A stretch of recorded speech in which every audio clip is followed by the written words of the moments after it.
Seems the week has really gotten away from us. Is it Friday already? How time flies when you're serving up the spooky on a daily basis. And as always, welcome to our Halloween edition of Cozy Horror with me, Dr. Plague. Let's get you some more great stories to put you in the Halloween spirit. You'll remember these, they're fairly recent. And next week we'll be starting our lineup of canonical stories. Stories from Kashmir and Dr. Winters and all the rest. You'll like it. I think you'll like it a lot. But let's get through today's lineup first. First on the docket, we've got a story about holiday food delivery and how you want to be careful when you order. So let's hear a story about a driver who's en route. There's a new urban legend in my town, and I laughed about it when I first heard it. It says, don't order food delivery on Halloween. I say that it's newer, but I guess it's been there since the 80s. They say that if you order food delivery on Halloween, you never know what might come to your house. Most of the stories are about ghostly pizza delivery men, or cursed Chinese food, or something silly like that. I haven't lived here very long, but it just sounded so ridiculous that I was sure no one really believed in it. After what I saw, there's definitely something to it. I was on the phone with my friend Rachel, and we were getting ready to watch some scary movies and peg out on snacks. I had just told her that I'd see her in about 10 minutes when I remembered that I hadn't gone out to get the food that I'd planned to serve at our little get-together. The thought of going out to get it had me scrunching up my nose at the idea of dodging trick-or-treaters and tired adults who were just trying to get home.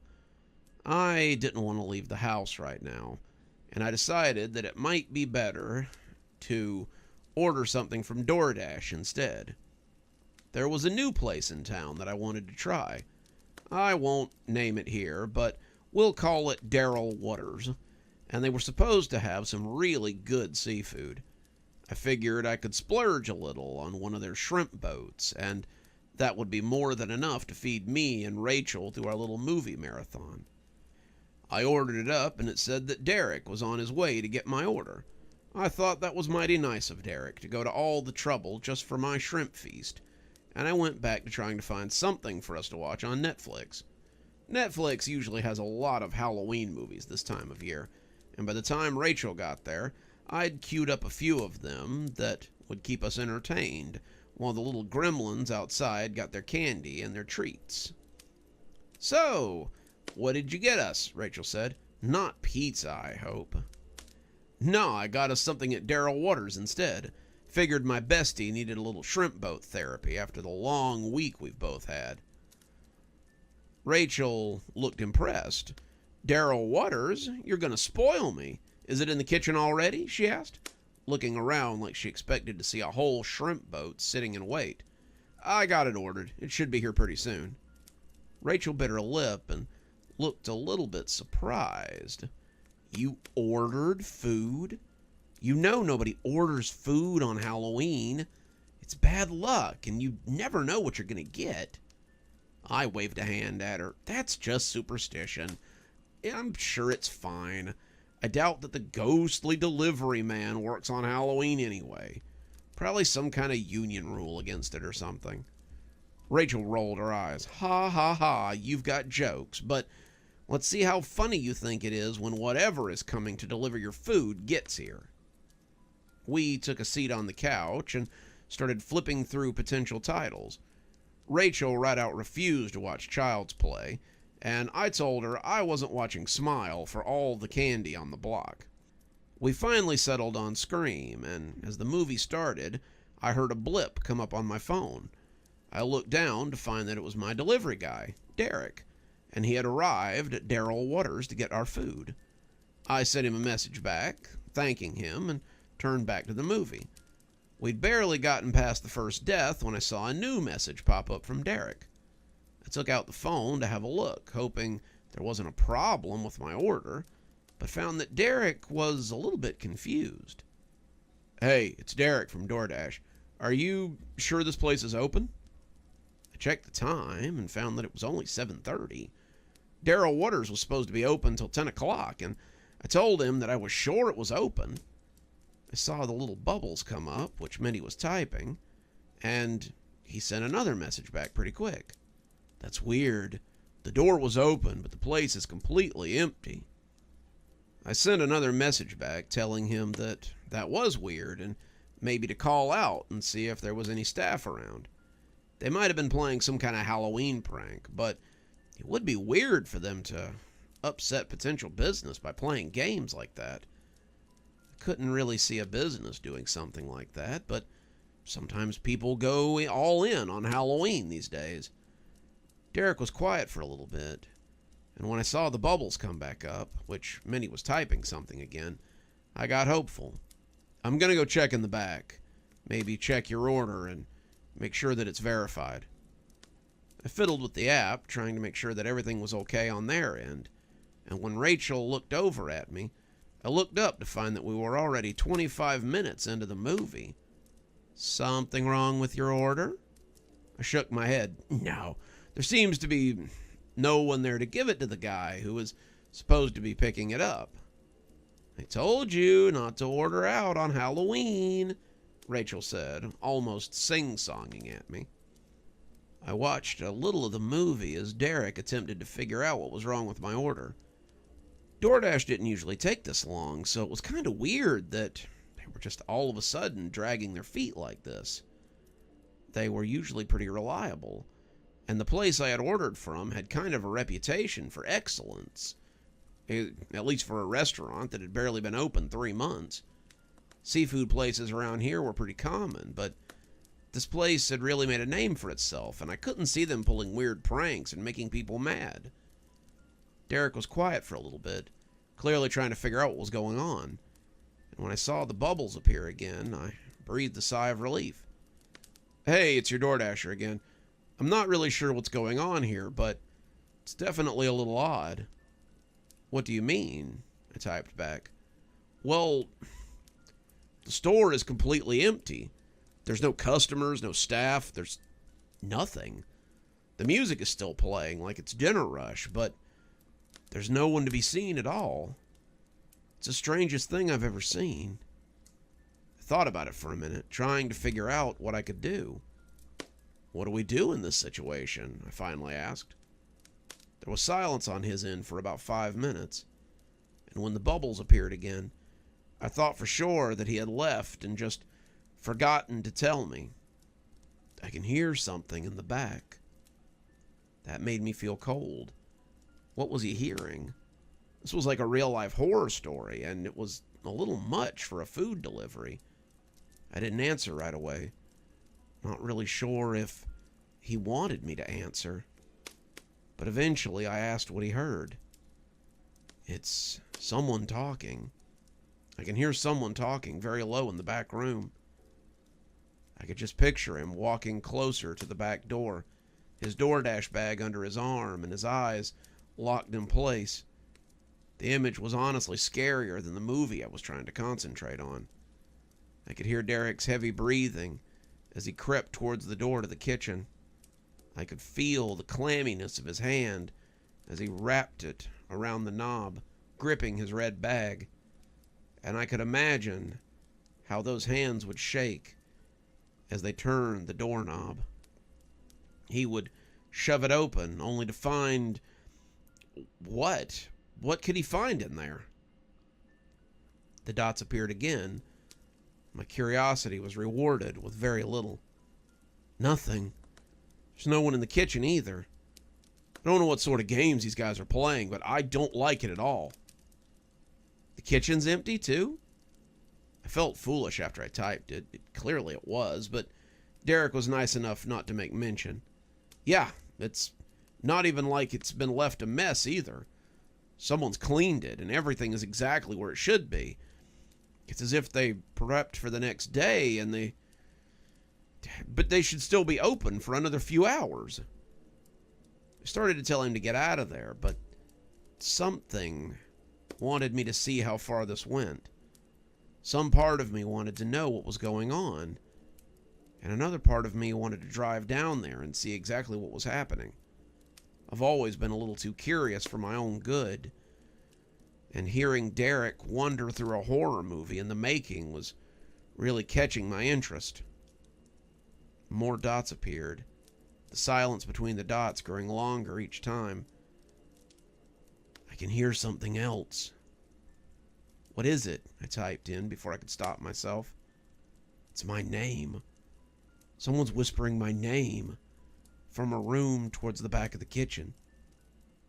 Get out of there, I typed out before I could think better of it. Just cancel my order and get out of there.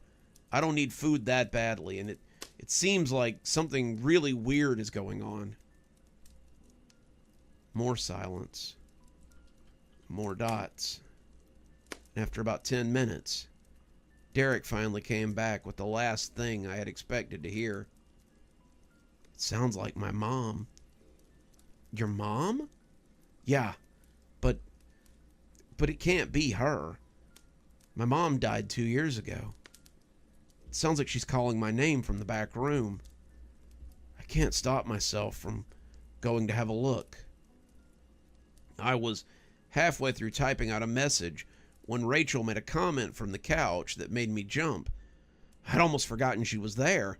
I was so wrapped up in what was going on with Derek that I had overlooked the fact that she was here to watch a movie with me on Halloween. If you called me over here so you could play on your phone, then I can go home and watch the rest of the movie there. I tried to shake off my trepidation over Derek and the whispers from the back room and decided that it might be time to bring Rachel into what was happening. It was bound to be more entertaining than the movie and seemed like a real Halloween thriller. Sorry, something's going on with our food order. The guy says he's at the restaurant and there's no one there. The place is completely empty and he can't find anybody to get food from. Rachel shrugged. That place is supposed to be open for at least another 2 or 3 hours. I can't see them shutting down early just because it's Halloween. I also can't see them leaving the door open when they know that kids are going to be out causing trouble. It's weirder than that, I told her, as I invited her over to look at the messages. He's hearing voices from the back of the restaurant, and now someone who sounds like his mom is trying to get him to come to the back of the restaurant.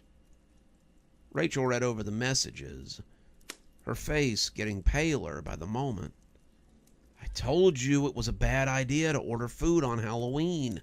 Everybody knows that weird stuff happens when you get deliveries on All Hallows. More dots appeared as she read over the message, and we both jumped because it was the first time that he had said anything in nearly 10 minutes. The dots went back and forth, and I began to wonder if he was ever going to finish. I'm right up against the door now. I can hear her just on the other side. I'm gonna go in. Wish me luck. I typed out a new message telling him to just leave, to run, to not go into that room, but when I hit send, the message refused to go through. I got the same little icon you get when you don't have any service, and I typed out another message and sent it again, but I got the same results. I got the same results when I did it 3 more times, too. Wherever Derek had gone, it was beyond reach. Rachel tried to talk me out of it, but I decided to get in my car and drive down to Daryl Waters and see if I could help him. She reminded me that going out to help him would probably get me stuck in the same situation, but I couldn't just let him die because I wanted some really good seafood. She suggested we call the police, but I reminded her that it was Halloween and that no one at the precinct was going to take me seriously. I asked if she wanted to come with me, and she said that she'd ride along, but she wasn't going anywhere near that restaurant. At least I'll be there to tell people what happened to you when you go missing, she said more than a little snidely. We drove down to Daryl Waters, and imagine my surprise when not only was the place open, but it was packed. The dining room was stuffed with kids and adults in costumes, and Rachel decided that it might be okay to go in with me as we sat in the parking lot and watched the waitresses stumble around in their pirate costumes, like they hadn't had a break all night. I asked the woman behind the counter about my DoorDash order, and she nodded as she pointed to the bag that was sitting at the end of the bar. Some guy named Derek was supposed to come pick it up, but it's been sitting there for a good 20 or 30 minutes. I don't know if he had an emergency or something, but he never showed up to get it. We were leaving when I got the notification, and it sent chills down my spine. It told me that my Dasher was on the way with my order. I tried messaging Derek and asking him what had happened, but he wouldn't respond. I showed it to Rachel, and she asked if there was any way we could stay somewhere else tonight. I told her I had enough money for a cheap motel, but only the ones on the far end of town. She told me that might be best, and when I asked her why, she looked worried. If something is coming to your house after what he told you, I don't think I want to be there when it gets there. We're sitting at the motor lodge now, just waiting to see what happens, but I think I've been convinced that ordering food on Halloween isn't a good idea. You never know what's going to show up with your order. I think next year I'll just cook something instead. Brrr. I do a little door dashing on the side myself, and I hope I don't get an order like that. Sounds pretty creepy. Moving on, we have a story about a ghost who's been trapped in a certain house for a long time. But he's probably too old to remember that old maxim delivered by our favorite Jedi, Qui-Gon Jinn, about how there's always a bigger fish. So let's hear about the Ouija board ghost. Charlie Morgan had the unfortunate luck to die at the age of 17 in 1938. His mother thought he'd had a stroke. His father thought his appendix had burst. But only Charlie to his friends, knew that it had been a brain aneurysm. The man in the dark cloak with the pale face had told him as much before he asked if he wanted to come with him. Charlie had declined, telling him he wanted to stay a little longer and see what became of his parents. The man in the cowl only shrugged and told him not to stick around too long, or he might never make it back. Charlie had given him the bird as he left, but now he wished the man had told him how to leave. It turned out that it was a hell of a lot easier to die than it was to know what to do after you were dead. Charlie had watched his parents age 20 years after his death, and both of them had finally sold the house at the ripe old age of 60 and gone on to whatever life they had left after that. Charlie couldn't follow them. He had died in the house, and he was tied to the house. But that was okay. His parents had been a little boring, but the people who moved in afterwards had been fun. His parents had moved out in 1960, and Charlie had had the house pretty much to himself since then.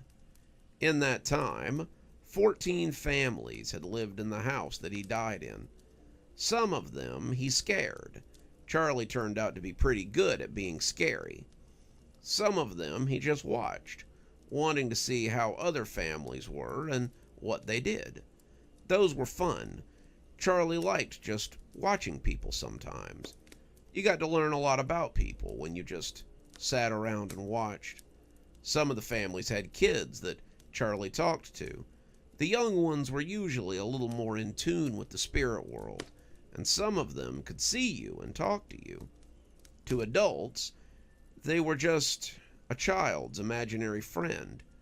But to the children, they were real, and that made Charlie feel like he was alive again. Some of these kids had other ways of communicating with spirits, and Charlie liked to mess with them. Charlie had seen it all: Ouija boards, spirit catchers, automatic writers, ghost boxes, spirit radios, and every other damn thing that was supposed to help you talk to ghosts. It was as if none of them had ever thought about just talking to ghosts. Charlie liked to talk, and if they had approached him and talked, he would have talked back to them. When they broke out the hardware, though, that was when Charlie really had fun.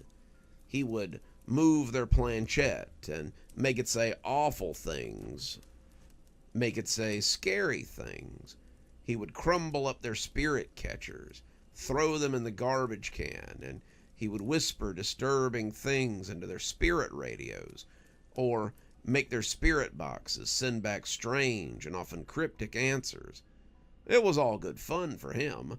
Charlie didn't have anything better to do. But once the Winston family moved in, Charlie found he was the one who was afraid.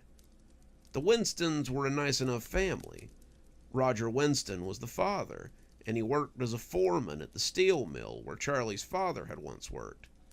Probably wasn't the same mill as it had been in 1930, but Charlie had only been there once on a class trip, so he really didn't have any way to know. Patricia Winston was a stay-at-home mother who puttered around the house and kept the place clean enough. She liked to watch daytime talk shows, and Charlie found that he liked Maury Povich and Jerry Springer enough to sit in the living room while she cleaned and soaked up the drama. The shows were full of emotions, and to a ghost, emotions are better than a piece of chocolate cake. Then there were the children, Terry and Margaret Winston. They were 12 and 16, respectively, and though they believed in ghosts, they didn't seem to believe in Charlie. Their friends told them stories about the ghosts that lived in the haunted house that their parents had bought, but the two kids just waved it off as superstitious nonsense. Margaret was too busy worrying about boys, way too busy to worry about ghosts at least, and Terry fancied himself a man of science and believed that there was really a scientific reason for whatever anomalies were happening in the house. There would be no talking to these two. Charlie was sure of that. Then came the Halloween party that changed everything. The Wilson parents had gone out of town to help with the funeral arrangements for Mrs. Wilson's beloved aunt. They had left Margaret in charge, telling her she was not to have people over, and she was not to do anything reckless while they were away. Margaret's response was to have a little get-together with some of her friends, and let Terry invite a few of his friends over too. Some of them brought alcohol and music and scary movies, and things to while away the evening. But one of Margaret's friends brought over an Ouija board, and Charlie saw his chance to have a little fun. He started with the usual ghostly pranks, spelling out strange things with the planchette, pretending to be different people, and generally making those involved feel nervous. All the people assembled looked amused, but definitely on edge. All but one. She had a knowing look about her, a look that told Charlie she had done this sort of thing before. She looked at Charlie's antics without much fear and without much apprehension, and when she had the rest of them clasp hands, she knew what she was doing. There may be a capricious spirit here, but I'm not trying to talk to someone who knows nothing outside the walls of this home. I read a name in one of my mother's books, and I want to talk to the entity she spoke to when she was a girl. I call upon, and when she spoke the name, it sounded too big for her mouth. It had too many consonants, not enough vowels. The words too much for anyone with a tongue to speak. The name was unknown to Charlie, and by the way it made him feel, he would have just as soon had it remain unknown. Suddenly, a presence filled the room that Charlie had never experienced before, and would just as soon as gone on not knowing about. It filled the room like smoke, its presence spilling out like the long shadows right before evening. There were few other spirits in the house, but Charlie had never seen anything like this.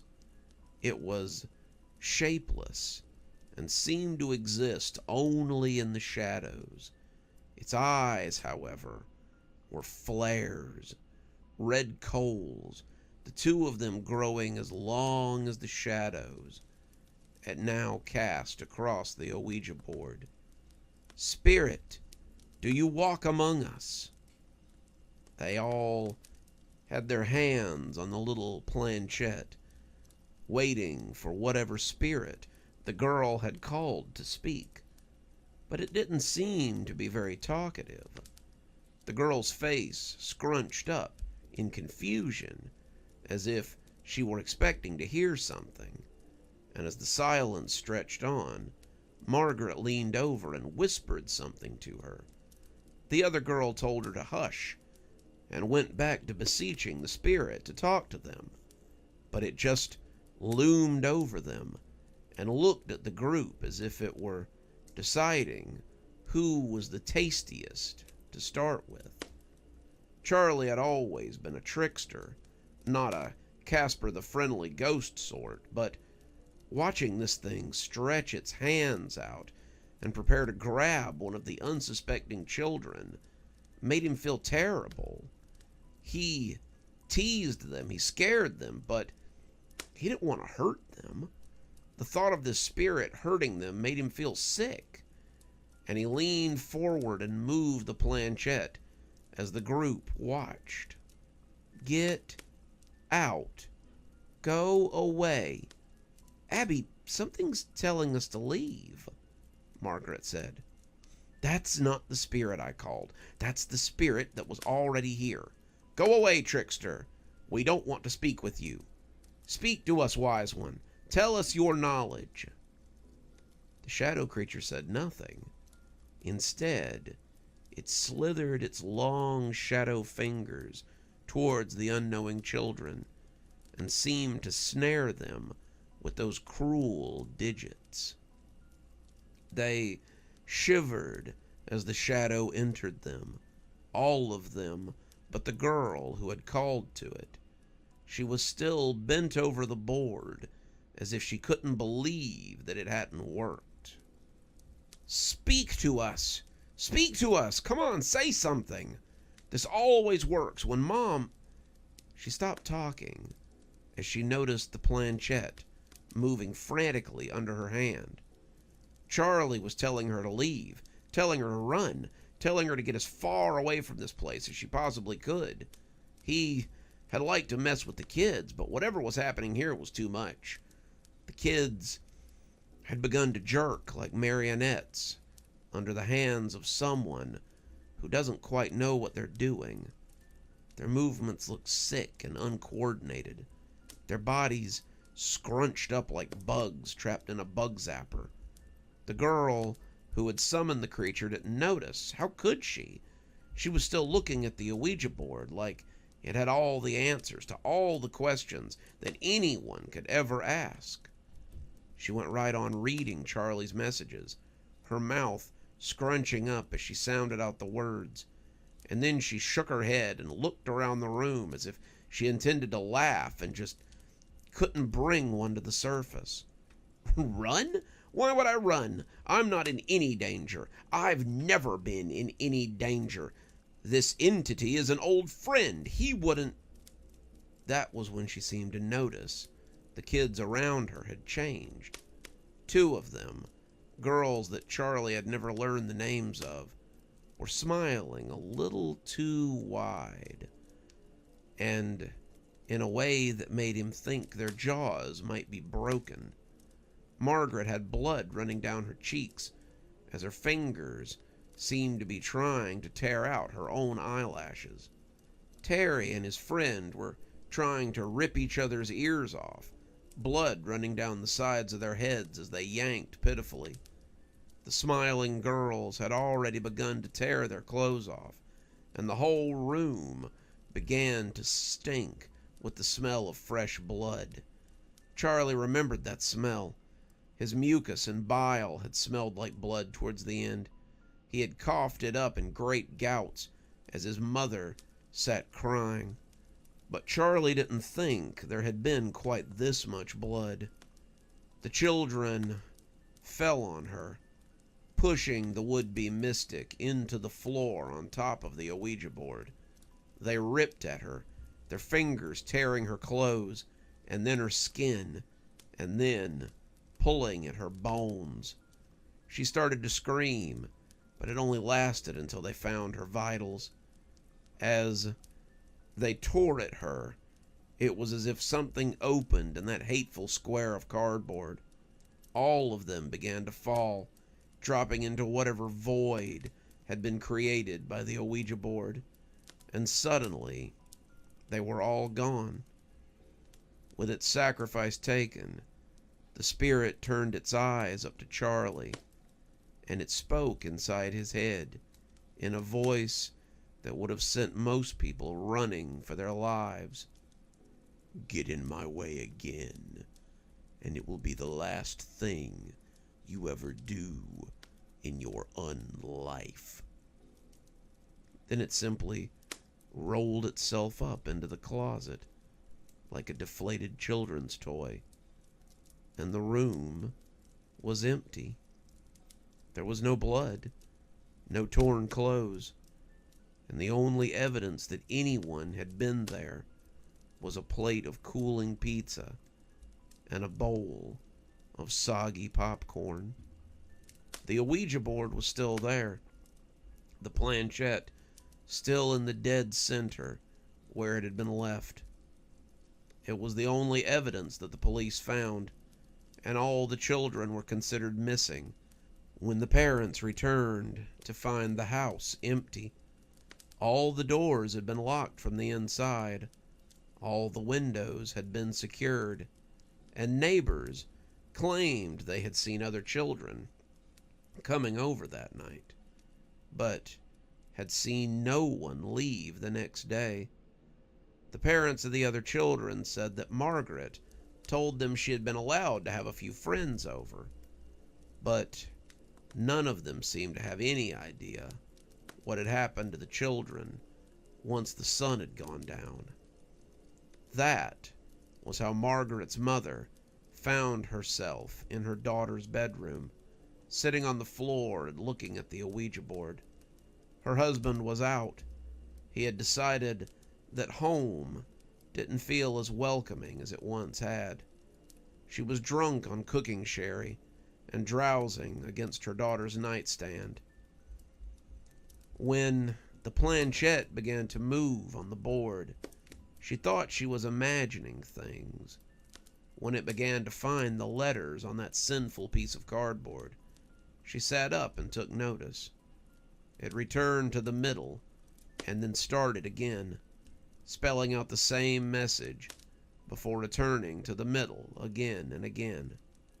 He took your children. He took them somewhere that no one can go. Even though he hadn't been strong enough to stand up to the spirit, Charlie wanted to give her something his own mother had not been allowed to have. He wanted the woman to have a little bit of closure, and if it gave her comfort, then he supposed it would be worth something. Makes you wonder what the ghosts in your own house might have to say. Moving right along, we have a story about a pragmatic woman and her love of Halloween. Oh, but is it a labor of love, or is it maybe, just maybe, the fulfillment of a curse? Either way, let's hear about how Linda celebrates Halloween every day. I just moved into 306 Wessel Way about 6 months ago, and as I pulled the moving truck into the driveway, I caught sight of 309 Wessel Way, next door. This was May, the first week of May, in fact, but the house looked set for a Halloween bash. Plastic bats hung in swarms, though I would later be told that they were called a cauldron of bats, from a spooky-looking dead tree that was very plastic. There was a matching one not far from it, and I saw a whole hangman gallery of skeletons swinging from the branches. Tombstones dotted the yard, looking like they might be concrete instead of styrofoam, and there was a smoking cauldron near them with an animatronic witch who was stirring the contents and cackling happily. There was a jack-o'-lantern. There were jack-o'-lanterns everywhere, no mean feat out of season, and I suspected they were plastic or maybe ceramic. There were cobwebs everywhere, a candy bowl sitting on a column, and a sign that said "Trick-or-Treaters Welcome" on the door. The realtor hadn't mentioned any of this when I bought the house, but I suppose I hadn't asked. I was moving from out of state, and I'd really fallen in love with the area through pictures and travel brochures. Webley was such a picturesque place, and I was hoping it would inspire me to finish my novel.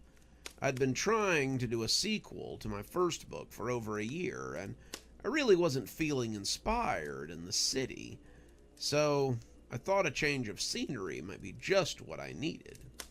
Now, it appeared I was living next door to some kind of Halloween house, but I supposed that was okay.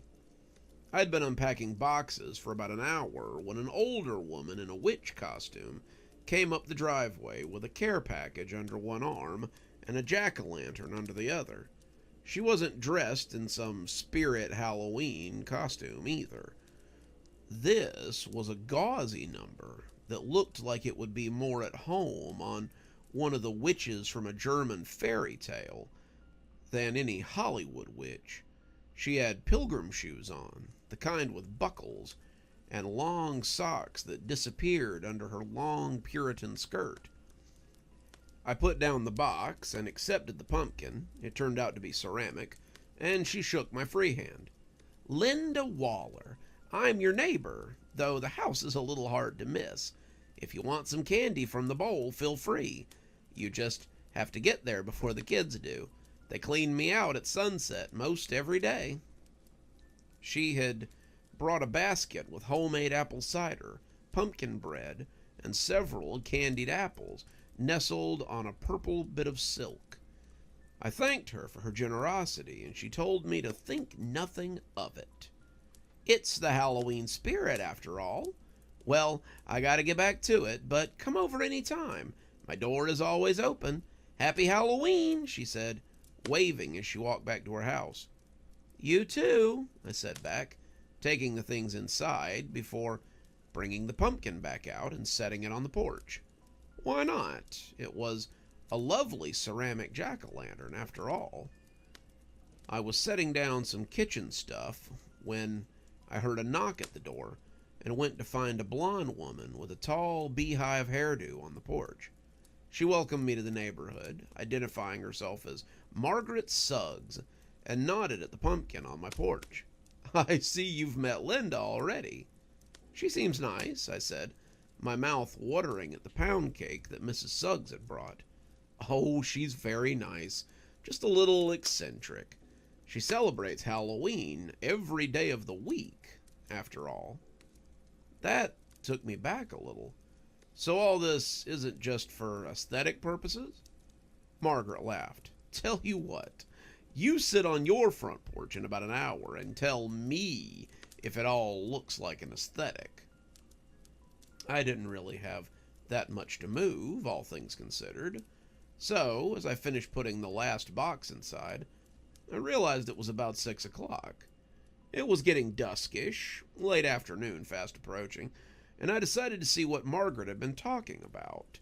So, I got some of Linda's cider and Margaret's pound cake, and took a seat on the front porch to find out. I had brought a book to read as much as you write and all that, and I'd barely cracked it open when I heard the light chatter of people coming up the sidewalk. I looked up to see 6 kids in costumes ranging from homemade to old Halloween attire, carrying pillowcases and grocery bags. They didn't seem to notice me as they went by, and as the group turned into the yard, I saw others coming too. A trio of vampires, an older kid dressed as Shrek, an angel and a devil, and many more. Some of them barely had what would be considered a costume, but it didn't seem to matter. I heard Linda exclaiming over each of them as they approached, and this was always followed by a loud and enthusiastic "Trick or treat!" Linda was a perfect hostess, handing out candied apples and Halloween treats to anyone who wandered up. Costumed or not, I might add. By 9 o'clock, the kiddos had wandered off, and Linda waved them away with a "See you next Halloween!" before cleaning up and getting ready to go inside. I was amazed at her little party, but then I reminded myself of what Margaret had said. I couldn't believe that she did this every day. There was no way she wouldn't go bankrupt. But as I gathered my things and went inside, I decided I'd come have a look tomorrow, getting ready to order something for dinner before turning in. I had a lot of unpacking to do tomorrow before 6 o'clock, after all. I spent the day unpacking, putting clothes in closets, and getting furniture just right, but as the afternoon slipped closer and closer, I found myself glancing out at the sidewalk more and more.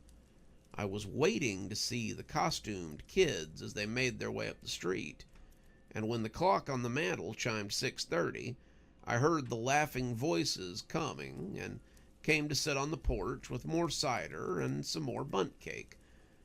This one I had made myself, just for the occasion.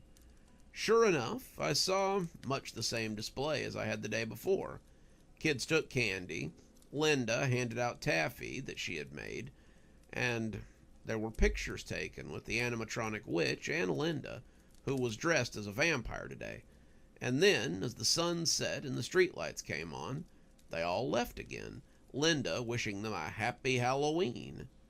As she cleaned up the mess, I decided to walk over and take her up on her offer of candy.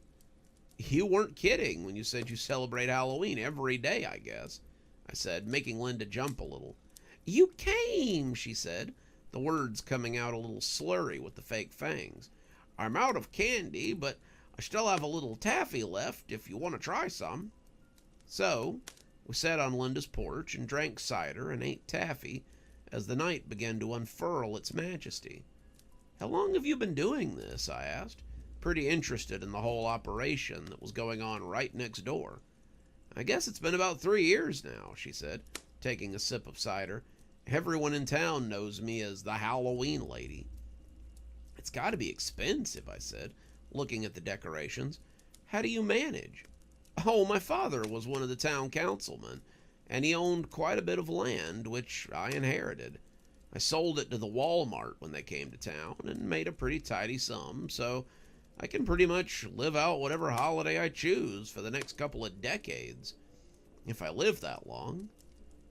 The way she said it made me kind of curious, but I decided not to pry. She was a bit eccentric, but she seemed to be generous with her eccentricity, so what harm was there in it? Let her live as she wanted.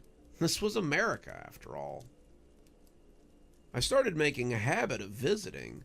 I would go over for a cup of cider or some treats once or twice a week, and I found that talking to her really helped with my writer's block. The new novel was coming along great, and my editor was really happy with the work I'd done so far.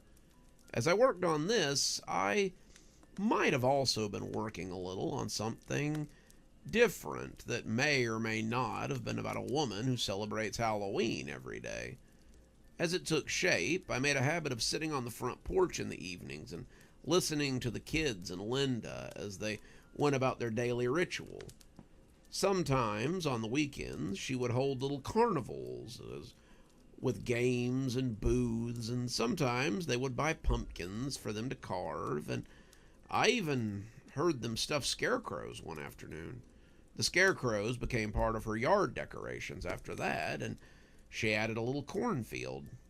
It was September when I met her at Ingles, her cart full of the season's first pumpkins, and as she said her goodbyes and left, the cashier shook her head as she began ringing up my groceries.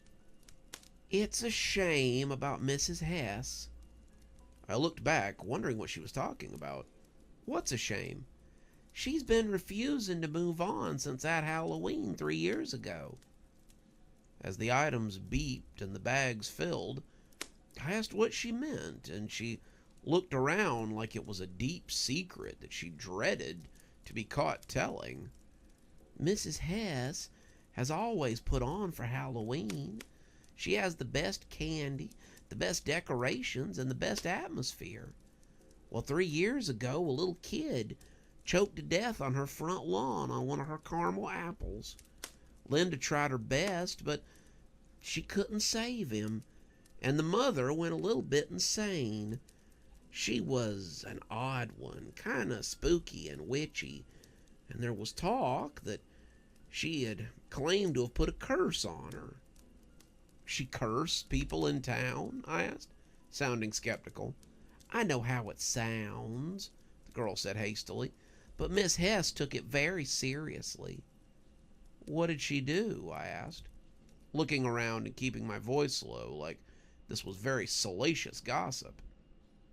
"I wasn't there, but everyone says that she looked her dead in her eyes and said, 'This will be your last Halloween. By air and earth and blood and stones, your life will end when November 1st tolls.' Everyone left then, Linda still standing on her lawn in a state of shock, but it seemed that she took the curse to heart. From that day on, every day was October 31st for her.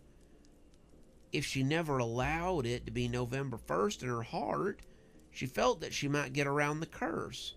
And for 3 years, it's worked, I suppose." "Wait," I asked, "are you telling me that all of this is because she thinks she's cursed?" The woman gave me a serious look as she finished bagging up my groceries. "If Janice Cobb put a curse on me, I'd take it seriously too. The woman is spooky, and Linda wouldn't be the first one to fall prey to one of her curses." I paid for my groceries, but I didn't go home.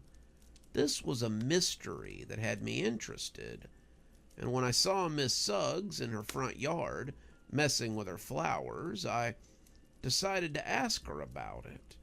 She waved at me as I stopped, thanking me for the leftovers I'd brought over last week, and I decided to ask her about this mysterious Janice Cobb. She laughed, but it was a strangely flighty laugh. "You must have been talking to one of the girls at the Ingles. They always love to gossip. That's a bit of town gossip with gray hairs, though, but she's right. Linda accidentally caused Janice Cobb's youngest to choke on a candied apple, and the woman went nuts and put a curse on her, if you believe in that sort of thing.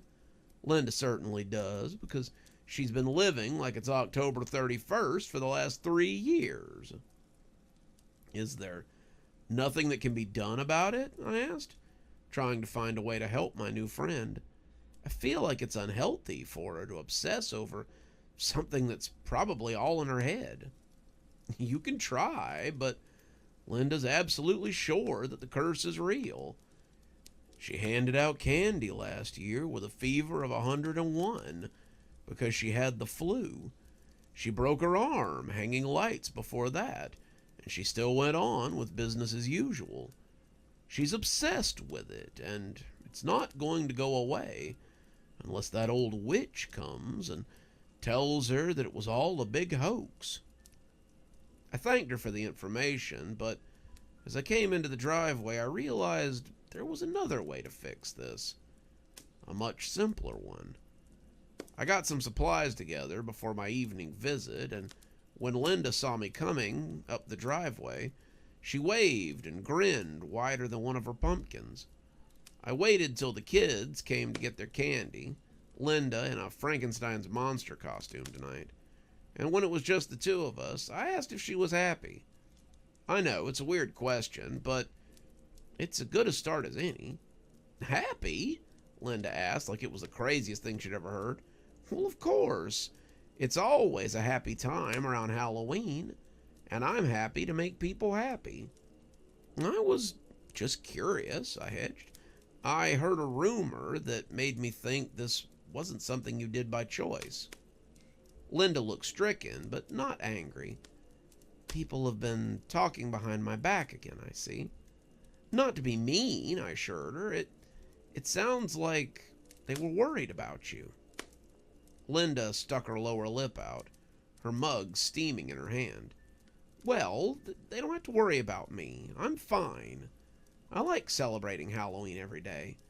Halloween's my favorite day of the year, and It was strange to watch the smile slip right off her face, but it was like I could hear the sound of polished glass as it did. Who am I kidding? I'm exhausted. I love making kids happy and celebrating Halloween every day, but it's definitely a struggle to maintain. I wish sometimes there was another way. I tried to explain to her that there was another way. She could simply stop, but she shook her head as if I just didn't understand. I know it's hard to understand, but that woman is a real witch. The people she curses don't come out okay, and if this is the only way I can trick her curse into not ruining me, then it's what I'll have to do. I don't want to have to live like this anymore, but at least this way I'm still living. We talked about it a little more, but most of what it came down to was that she couldn't risk the curse getting her. It seemed my only option was to speak with the witch in question. Miss Cobb lived in a trailer park that sat in a sea of tall grass. The yard was scattered with children's toys, old bottles, and the stumps of whatever trees had once been there. She lived in a trailer park, except the nearest trailer to hers was about 500 feet away. No one seemed to want to place their trailer anywhere near her home, and as I approached the front porch, I heard a gravelly voice ask me what my business was. Miss Cobb was sitting so still in her rocker that I had thought she was a backpack or a coat that had been left behind. I don't want to be disparaging, but I can understand why everyone believed she was a witch. Her hair was long and brittle, her skin waxy and pockmarked. Her fingernails were exceptionally long and dirty. She was sitting on the porch in something that might have once been a dress, but after so many washings and wearings, it was a sack with armholes. I came to talk to you about a friend of mine and about what you're doing to her. The woman smiled, and it was even more harrowing than her appearance. You're here to talk about Linda Waller, aren't you? I nodded. I know the two of you have difficulties from before I moved to the neighborhood. I know you feel she wronged you, but I think she's suffered more than enough. She's trapped in a constant cycle of Halloween, and I think it's time you let her go. Miss Cobb yelled for someone named Randy to bring her a beer, and a kid of about 9 came stumbling out with a freshly opened can of Pabst Blue Ribbon. Miss Cobb thanked him and seemed to contemplate as she took a sip of the beer. It must have been good because her mouth pulled up at the corners as she drank. Either the beer was good or the memory of the woman that she had cursed was bringing her some sort of joy. Linda Waller is free to stop celebrating anytime she sees fit. She's also free to let my curse kill her anytime she sees fit. She killed my boy, and I don't intend to forgive that. I rolled my eyes. I'm sure she's sorry for whatever harm she caused you, but it seems cruel to torture a woman for something outside of her control. She didn't, but Mrs. Cobb held up a bony hand to silence me. I don't particularly care how sorry she is.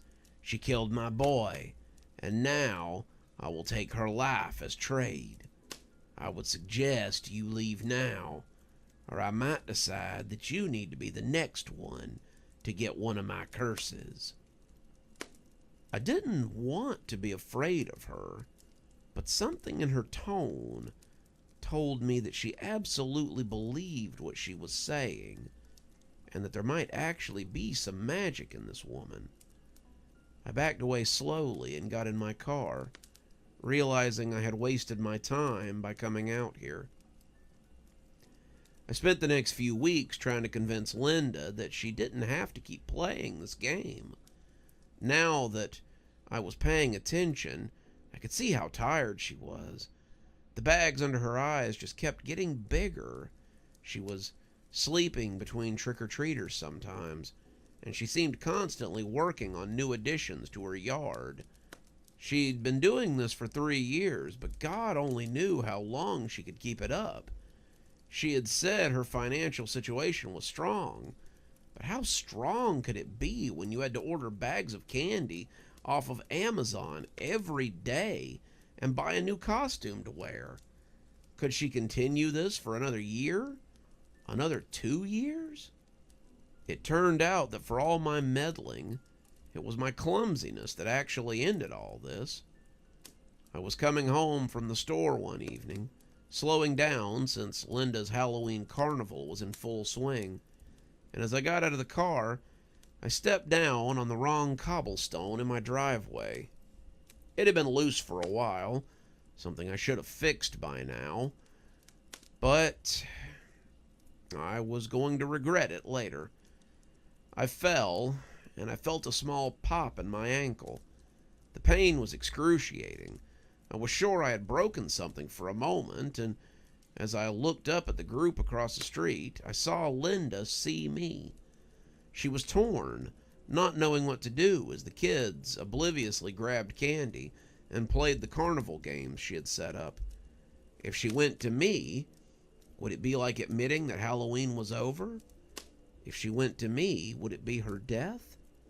She didn't know any more than I did, but I saw her when she made her decision. Linda stepped between the children and headed towards me. When the car struck her, she flew about 30 feet and landed against the sidewalk. I screamed her name, but I might as well have been screaming into a well.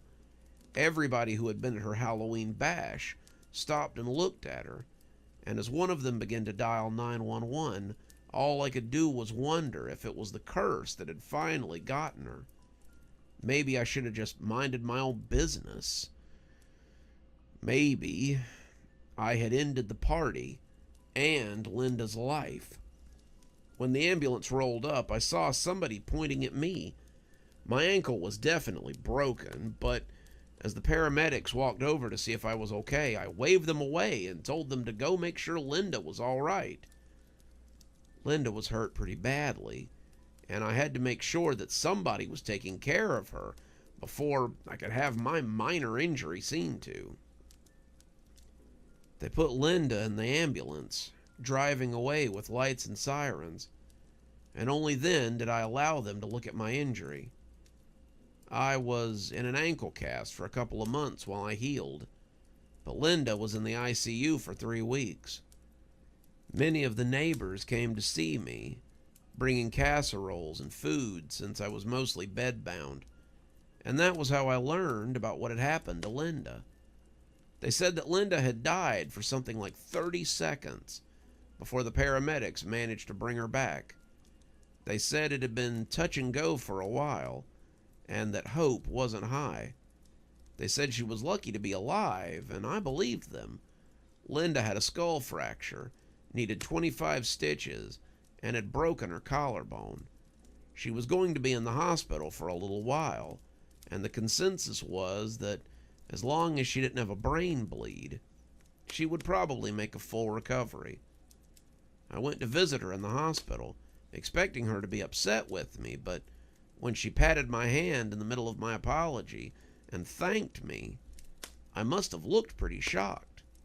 Sorry? What are you sorry for? You freed me. Now I don't have to celebrate Halloween unless I want to. But you wouldn't have even been in the road if it wasn't for me. You're right, I would have been at my house celebrating Halloween again and again and again. When I died, the curse was lifted. I felt it when it happened. Now I don't have to be afraid of that old witch and her curse anymore. When I died, it fulfilled the curse, and now I can finally be free. I don't know if that's actually how it works or not, but she believed it, so I do too. Linda still celebrates Halloween, but only on Halloween. She left the decorations up, and many people think of it as celebratory in the face of what happened. You can be certain, too, that every October 31st, Linda is going to put on one heck of a Halloween for the kids in the neighborhood. She always has the biggest displays and the best candy, and she always saves a candied apple just for me. If Miss Cobb thinks anything of it, she keeps it to herself, and I think some of them went and spoke to her about doing such things to people like Linda. I finished my book, and I'm well on the way to being done with a little story about a woman who celebrates Halloween every day until her curse is finally broken. When I told Linda about it, she laughed and asked if she could get a signed copy when it was all done. I told her that she could come out on tour with me if she wanted to, because I had a feeling it was going to be a very popular title. I, for one, don't think I'd need a witch to curse me to want to do Halloween every day. I can't seem to get enough of it. Speaking of not getting enough of it, let's move into our next story. A story of a strange addiction and a strange party drug. A story about a Halloween party with a strange draw. So let's talk about getting ghost-faced. I'm telling you, we have to go to this party tonight. I had to bite my lip to stop from making an exasperated sound. Jessica had been on and on about parties for the last 3 weeks. It wasn't like she wanted to go to be seen there. We both knew why she wanted to be there, and it just wasn't my thing. Oh, and what makes you think this party's any different from the others you've tried to bring me to? She shook her head like I was some kind of idiot. It's Marcus's Halloween party. Everyone's going to be there. It's just one of those places that you have to be seen if you're anybody. Uh-huh. And it doesn't have anything to do with you wanting to get ghost-faced. Getting ghost-faced was a new trend that had been making the rounds on TikTok and YouTube lately. It was this party drug that had cropped up a few months ago, and it seemed like everyone was doing it. I didn't believe a word of it, but it was supposed to let you see ghosts and communicate with spirits. More than likely, you just got super messed up and you thought you were seeing things that weren't there. Whatever the case, it seemed like everyone and their brother was using it right now, and Jessica wanted to get in on the trend. She didn't want to go alone, though, so she kept trying to talk me into going with her, something I did not want to do. What? No! I just want to take my bestie to a cool party. Is that a crime or something? I ignored her as I kept working, not wanting to get dragged into this kind of thing again. Well, you'll have to go by yourself then. I'm not winding up on another compilation reel with a title like White Girl Getting Stoned and Throwing Up. She looked at me, looking like she was going to pout for a moment. But when she smiled mischievously, I knew she had another gamble in mind. Marcus's brother is going to be there, she said in a sing-song voice. That got my attention. She knew how I felt about Will. He had just gotten done with his first year of college, and I hadn't seen him in a couple of months. It was a puppy love kind of crush. I was way too young for him, but the idea that he might be there and notice me made me rethink my immediate refusal. I know you've had a crush on him since elementary school. If you come with me to this party, maybe he'll finally notice you, and then you can stop fawning like a kid over some hunky older guy like you've totally been doing lately. It would be nice to see Will again, I thought, and just because I was at the party didn't mean I had to do anything like that. I could just go and have a good time and not worry about any of the stupid stuff that might be going on. If Jessica wanted to get high on some weird drugs and then make a fool of herself, then that was no business of mine. I was her friend, but I wasn't her mother. Come on, she begged, please. You don't want me to go by myself and get taken home by some weirdo, do you? She was laying it on a little thick, but finally I rolled my eyes and turned to look at her. Okay, fine. If you're going to go to a thing like this, then I want you to be careful. You know, Mark's parties have been all about getting ghost-faced lately. I just don't want you to get hurt. Jessica waved me off. I promise I won't do anything that's going to get me put in jail or dead. I didn't believe that for a second, but it would have to do. We agreed to meet up on Friday and walk over. We'd tell our parents we were going to a regular Halloween party, the kind of Halloween party that wasn't full of boys and drugs, and we made plans to coordinate our costumes as well. She was going as a calico cat, and I had decided to go as a black cat. It would put both of us in a pair of bodysuits that would definitely get us noticed, and both of them were cute as hell, too. I'd make sure that she got home safe and sound and wouldn't get in any trouble from her parents. Hopefully, we'd have a great time without getting arrested. My dad took one look at my costume, and I didn't think he was going to let me out of the house for a moment. My parents aren't exactly old-fashioned, but they definitely have ideas about what you shouldn't leave the house wearing. I reminded him that it was Halloween, and this was what people wore, and he told me just to be careful. Then I headed out to Jessica's house. She opened the door, letting out a little squeal as she saw me in costume, and asked how her makeup had come out. She looked great. Her calico print was way better than mine, and the two of us headed off to the party. I'd expected we were going to Marcus's house, but Jessica led us downtown towards a bunch of old warehouses instead.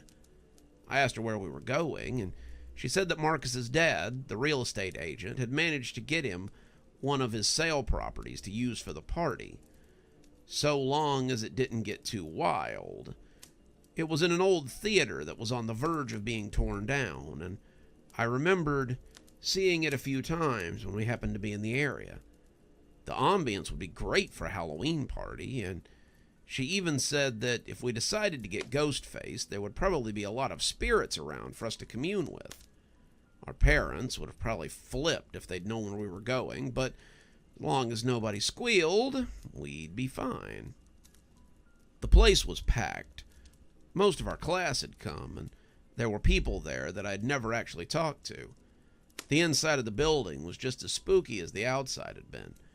There were some decorations put up, stuff you could find at a party store, but most of it was just old rusty gutters and disused machinery and other things that added ambience to a place like that.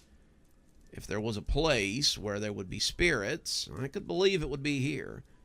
There was the usual refreshment table full of any kind of alcohol you could want, at least any kind of alcohol you could hook from your parents' liquor cabinet. People hooking up on the couch and chairs they had brought in or waiting for the bathroom upstairs. Food that had probably already been picked over by people that had been there for hours, and a little group hovering around the door to the back room, which I assumed was where they were getting ghost-faced. Jessica waved at a group of girls who called us over, and we did a little sociable drinking before we were noticed by the host. Marcus called out to Jessica, and she looked up and smiled as she waved him over. I tried not to roll my eyes, but he was so obvious. Mark had had a crush on Jessica since they were in middle school, but he had probably felt that she was a little out of his league. Marcus was no dog, but Jessica was a cheerleader, and Mark was the student body president. Same level of popularity, but different spheres of influence. They just ran in different social circles, but lately, Mark had been hosting the coolest parties of the season. It had been a big boost to his popularity, and afterwards, Jessica might find herself not even in his league anymore. He came over, offering us drinks, and I was glad to see that he had Will in tow.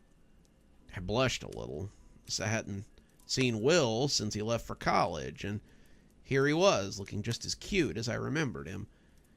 We had casually flirted a few times, but the idea that he could actually be into me was laughable. I was just one of his brother's acquaintances, and when he smiled at me, I thought maybe he actually felt something. He and Marcus squeezed in beside us, admiring our costumes and telling us we looked hot. We both blushed appreciatively, and when Marcus asked if we were going to get ghost-faced tonight, Jessica tried her best to stand in the way of my eye rolling. Everyone in that little room over there seems to be enjoying themselves. Why don't you ladies go join them and see what it's like? Sounds like, Jessica started to say, but I cut her off. Sounds like it's a great way to get whatever it is you guys have over there in my system, so people can do God knows what to me. This whole ghost-facing thing sounds like a great excuse for people to get handsy.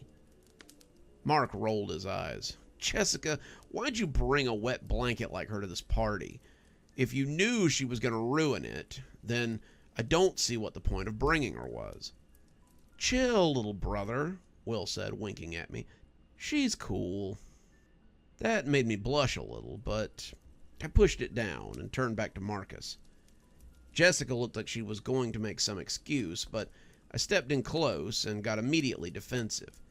I'm here to make sure that nothing bad happens to my friend, Marcus. Aren't you worried that something bad is going to happen to her if someone isn't there to keep an eye on her? Marcus scoffed. If you're too scared to try it, then just say so. But don't get in Jess's way if she wants to have some fun. People were starting to talk behind their hands now, and I'll be the first one to admit that I felt a little bit aware of the fact that a lot of them were looking at me. I may talk a big game, but I'm still susceptible to peer pressure like anyone else. I kind of wanted Mark to shut up, and I kind of wanted him to shut up bad enough to try to shut him up myself. The only thing I'm scared of is getting groped by you while I'm having some kind of fit. However, if Will agrees to look after me, then I guess I could try it. It was a dumb move, but I really didn't want to look like a baby in front of Will. Before you judge me too harshly, I was a teenager. Teenagers don't make the best decisions. Of course, Will says, as he put an arm around me. I'll be glad to keep an eye on you and make sure you don't get too out of your head. I felt my cheeks heat up as his hand went around my shoulder, and that seemed to be all the prompting that Mark needed. All right then, let's do it. He led us into the little room, and when I saw what they were doing, I started having second thoughts. Whatever they were using to induce this state of mind was being pumped into what looked like a gas mask from World War II. The tubes going into it looked pretty bad, and the tank looked industrial rather than medical. Worst of all was the way the people using it looked behind the glass nodules. They all looked out at the world like they were seeing the most god-awful thing imaginable. Suddenly, I didn't want any part of this. I wished I had never agreed to this, and I wanted to try to find a way to get out of it that wouldn't make me look like a baby. Having second thoughts? Mark asked as a smile crept across his face. I shook my head, not trusting myself to talk, and as he went to speak with the two guys running the show, Will spoke up. You don't have to do this if you don't want to. I don't really get the point of all this anyway. I started to tell him I hadn't wanted to do it anyway, but I realized I was going to have to unless I wanted the whole school to think I was a coward. By now, most of the people who had seen me talking to Marcus had come into the little room to see what I would do, and I'd be damned if I'd let them see me walk out of here with nothing to show for it but a bunch of rumors. Mark called me over, and I was introduced to Dwayne and Reggie. Dwayne looked like he might be some kind of surgical tech. The scrubs were certainly believable enough, but Daryl looked like he might be a different sort of pharmaceutical rep. Both of them looked like they might not be on the best terms with hygiene, and I didn't want to stand too close to Darren, as his dreads looked a little bit crawly. Okay, Dwayne said as he led me over to the chair. Listen closely, because it might save your life. When you put the mask on, hold your breath for a count of 5. Once you see the orange smoke, inhale 1 big lungful, then hold your breath for another 5 seconds. Once you see the green smoke, take another deep breath. Then it should start to work. What? If I get the mixture wrong, will I see aliens instead of ghosts? I asked snarkily, as they put me in the chair.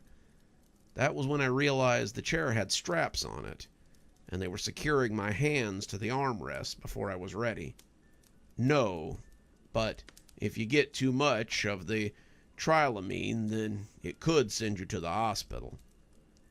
I wanted to ask him exactly what that was, but the mask was going over my face, and everyone outside was looking like people seen out of a fishbowl.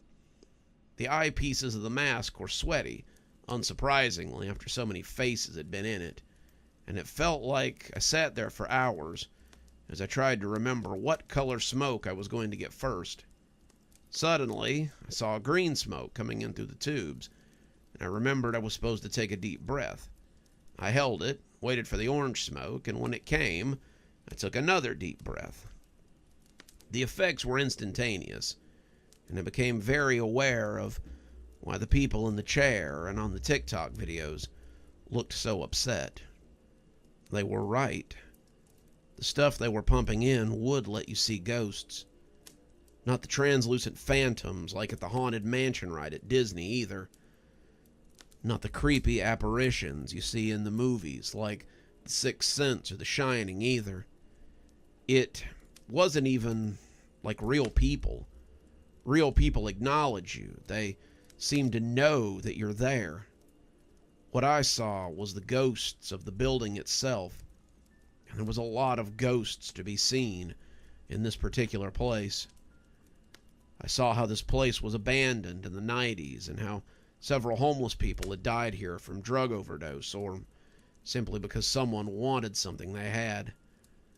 I saw how it had been a steel mill in the 50s and how several men had been killed by a downpour of molten metal.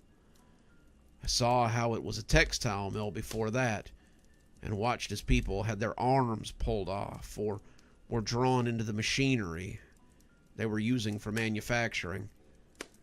I saw how people had once used this as a temporary court of law and how they hung some of the people right here on the floor where people were dancing and kissing. I saw the people who lived here when it was a tenement house. I saw the people who lived here when it was just farmhouses, and they all ran together like ants before my very eyes. They moved erratically, each of their lives happening on top of each other. But that wasn't the worst part. If they had continued to ignore me, I probably could have handled it somehow. Instead, I let out a high-pitched scream, and they all turned to look at me suddenly. The steel mill workers with their half-melted faces, the homeless people with puke drying on their shirts, the men hanging from the gallows, the women with dead babies, the children who had been mangled in the textile mill. They all turned and looked at me, I'd never felt more seen in my entire life. They started moving towards me, slowly, shuffling and moaning like zombies in a George Romero movie. I tried to run, but they'd strapped me in. I was stuck at the mercy of these spirits, and I screamed again as I closed my eyes and waited for them to fall on me like raindrops. When I opened my eyes again, the mask had been removed, and I was sitting with my head in Will's lap. He was yelling for somebody to get me some water, and he looked down at me as if to assure me that everything was okay, and I was going to be all right. You would have said that was the best possible outcome after that horrible thing, but all I could see were all those ghosts that were still somewhere around me. I could see the bloated faces and the toothless mouths and the stretched necks and the blood, and I couldn't stay there another minute. I got up and ran. I ran despite Will yelling for me, and despite Jessica asking what was wrong, and despite Marcus laughing that I was a big baby. I ran and ran and ran, and I didn't stop running until I was on my front porch and felt momentarily safe. Then I thought about it and realized there could be ghosts around me right now, and I'd never know. I'm sitting in a car park right now, writing this whole thing while I try to figure out what to do. The car park's brand new. They just built it a month ago, and I haven't heard anything worse than someone not paying for their parking stall so far here. I don't know how I can live with the knowledge that there are spirits existing all around me all the time. I don't know what I'm going to do. But before you jump to conclusions, I'm not going to hurt myself. Joining their ghostly choir is not something that I want to experience. I don't want to be the ghost looking back at the next person the next time they get ghost-faced. One more story for you, and I promise I've saved a good one for last. We all have nightmares, bad dreams, dreams that maybe follow us sometimes. But when the same dream happens every Halloween, the teller of this tale feels it might be trying to tell him something. So, let's delve into Halloween dreams. I've dreaded Halloween ever since I was old enough to understand the connection. An odd statement for a child to make, but it has nothing to do with the costumes or the candy or all the pageantry. I always dressed up and went out with my friends. I always had a good time. I always got sacks of candy and had fond memories of the experience. But it was what was waiting for me at home that made me afraid. Not my parents. They were both lovely people, but after the tucking in and the stories and the kisses goodnight, they would turn off the lights, and then they would leave. Every year, after the age of 8 or so, I would try to stay up as long as I could. Every year, I would always make it to about midnight or 11 o'clock before I would pass out completely. Every year, as if they'd just been waiting for the opportunity, the dreams would start. I would wake up on the couch in a home that did not belong to me. I'd never even seen this place. It wasn't a house that we had passed sometimes, or a place where a friend lived. It was a one-story ranch-style home with a kitchen and a bathroom off from the kitchen, with a door that I knew led to a bedroom, though I don't know how I knew. The place was basically a studio apartment, but those details were less important. The important part was that I knew I only had a few minutes before the banging started. It would start subtly, banging on the doors, banging on the windows, but the banging itself was less important than who was banging. It always went the same way. I'd turn my head, and there they were. No matter what, it always started the same way. It was always a group of faceless creatures that came from nowhere and began banging on my door. The banging was ceaseless. They'd smack their hands against the house, and it always sounded like someone hitting the wall with a slab of meat. They were relentless. Their banging was never ending. I don't know what they wanted, and frankly, it's unimportant. The problem is that they won't stop trying to get in, and the longer I'm in the dream, the more of them appear. It only starts as a few of them, 2 or 3, but before long, it's a small army, hitting the doors and hitting the walls and banging on the windows to be let in. Their faces are terrifying. They have no features, only the absence of them. They have little indentions where their eyes and mouths should be. They slam against the doors and windows like they have to be let in. And they hit it with their heads as well. That's the only reason I can tell you that they have noses. Oftentimes, their noses bleed as they hit the surface they're banging on. When I was a kid, it would terrify me. Don't get me wrong, it's still unnerving as an adult, but usually I can drink myself into oblivion on Halloween night, so that they don't bother me too badly. When I was a kid, I was forced to sit there and listen as they hammered ceaselessly on the house I was in, and I would usually wake up with tears on my pillow from crying. The windows would crack, the walls would groan, but they've never gotten in, at least not while I was asleep. Whether or not this place keeps working after I wake up, I've never seen any of them get in so that they could do whatever it was they intended to do to me. Despite not having faces, the indentions where their features should be seem to move in a way that makes me think they can see me. Something else, too. Even though they don't have mouths, they make sounds. They moan and growl as they try to get in. And I'm pretty sure they speak, too.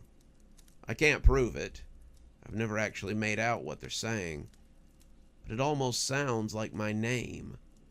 They bang and holler and shout my name, and I just sit there and shake until it's all finally over.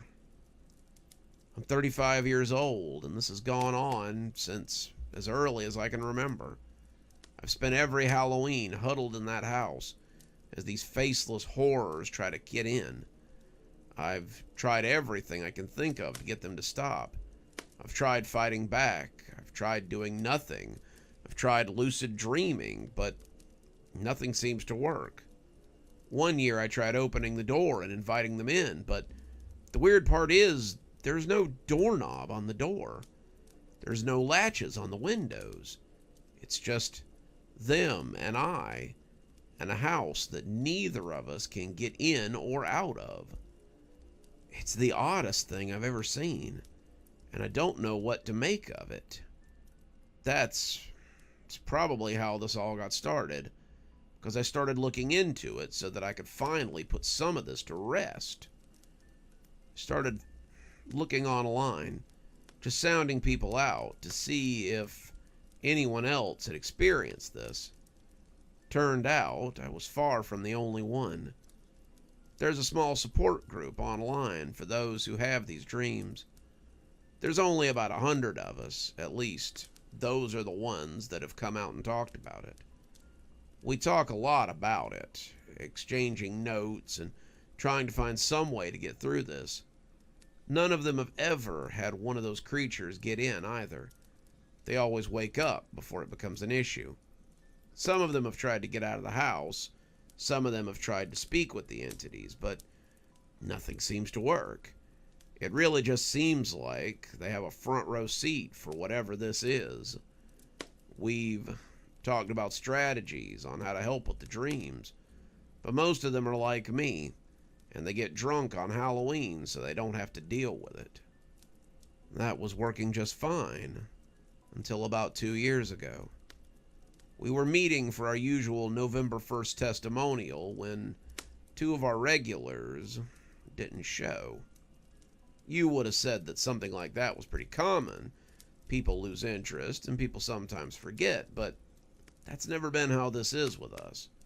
We've always tried to have each other's back, and the idea that Jerry and Gabby wouldn't show up for the after Halloween meeting was unheard of.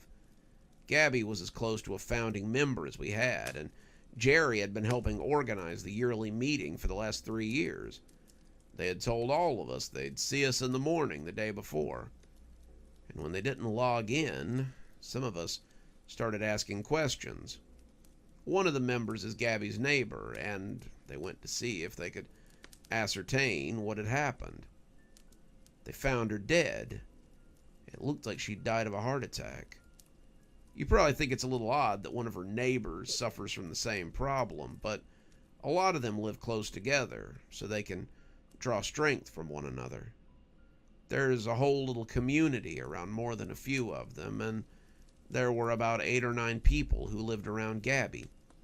Jerry's roommate was not affiliated with the Dreams, but he got on the message board anyway to let us know that he had found Jerry in a similar state. He said the strangest thing was that Jerry had looked terrified when he found him, and it looked like he'd tried to claw his own throat out before he died. We talked about this, believing that it couldn't be a coincidence, and we decided it might be best to figure out if there was anything we could do about it.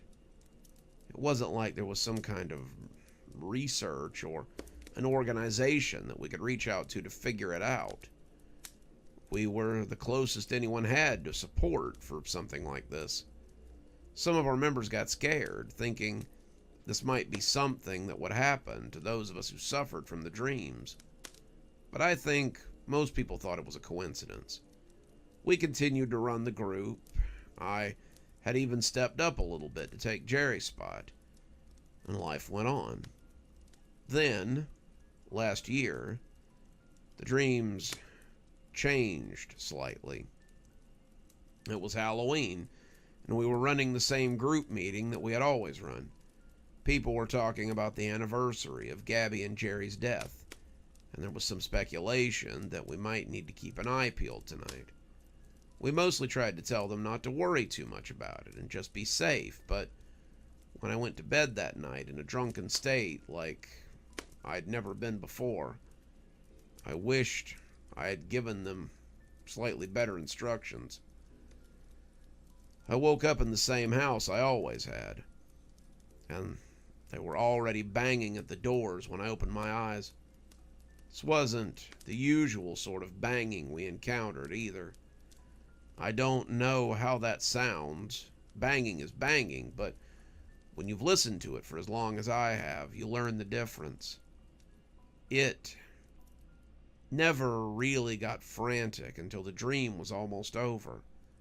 The frantic banging was actually how I used to know it was almost over. Tonight they were trying to break the door down, and as it rattled in its hinges, I began to worry that they might succeed. I started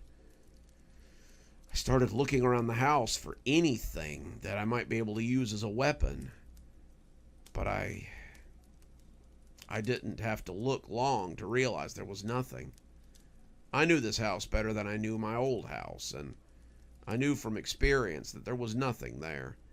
There were no weapons, no fire pokers, no knives in the kitchen. There was nothing that you could use, and I'd heard from everybody else that they never found any either. The longer I looked, the more anxious I became. They were everywhere. They were really swarming, and it usually took them a few hours to get to this point.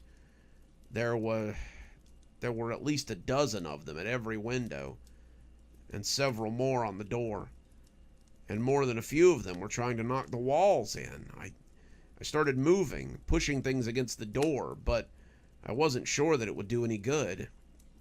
I tried covering the doors and the windows, but they still kept hammering at them. Not being able to see me didn't make them stop trying to get in. And this time, it didn't seem to be any different. The difference was that this time cracks began to appear in the door. I could hear the glass breaking as I pushed an end table in front of one of the bookcases. I had put it there to hold against the window, and I shoved a fridge in front of another window. I lifted an end table to cover another, but I was running out of furniture, and I could hear the glass falling on the ground as they broke through. They were shouting my name, their voices no longer muffled. And for people without mouths, they were extremely loud. I started looking for weapons again, already knowing that I wasn't going to find any. I was getting frantic, looking around for anything I could use to hold them at bay, but as the furniture began to shake and they started to come in, I wasn't sure that I was going to make it out this time. I wondered what it was like to get killed by these faceless creatures. I wondered what it would be like to die in a dream, like so many other scary stories I'd read before. I sat on the carpet in the living room, pulling my knees to my chest as the walls seemed to shake. And that's when I heard it. I heard the sound of my phone ringing, and I immediately reached for my pocket to see if I had it on me. Nothing ever came into my dream, nothing but the clothes I was wearing when I went to bed. But as the ringing went on, I realized the phone wasn't in my pocket. It was on the nightstand in my bedroom. I stood up and looked around, closing my eyes as I focused on that ringing phone, and as the banging began to lessen and the phone became louder, I knew I was coming out of it. I opened my eyes and found myself in bed, my phone ringing next to my head, and my breath coming in hitches and gasps. It was my brother, calling me drunk from a Halloween party. He slurred his words and said he was hoping that I was still awake so I could pick him up. I looked at the clock and discovered it was only 2 a.m. He had woken me up mid-dream, and despite the inconvenience, he'd probably saved my life. I told him I'd be glad to pick him up and got out of bed as I pulled on my pants and prepared to go back out into the night. I'm sitting in my bedroom now as the sun comes up, not sure what to do about any of this. Whatever's been happening before now was different, and surviving the dreams is no longer a sure thing. I don't know what I'll do next year, but we have a whole year to prepare and figure out a strategy for staying alive next Halloween. Maybe we'll set alarms. Maybe we'll stay awake all night, or maybe we'll find some way to fight back. I went to bed after the sun came up and was not plagued by dreams of faceless people. So it only seems to happen from sunset to sunrise on Halloween. 5 of us in the group never signed on again after last night. We ascertained that most of them had died, but there's a few of them we couldn't be sure of. Of the 2 we can't find, I hope they're alive, and they have better information than I do. Maybe there's something we can do with that information somehow. The rest of us will just try our best to survive next year. And just like that, our stories have come to an end for another day. Oh, but you didn't think the festivities had ended already, did you? Be sure to join us next week for a whole new lineup of Halloween cozy horror, all the way till the 31st. Until then, this is Dr. Plague, wishing you a wonderful day and a spooky evening.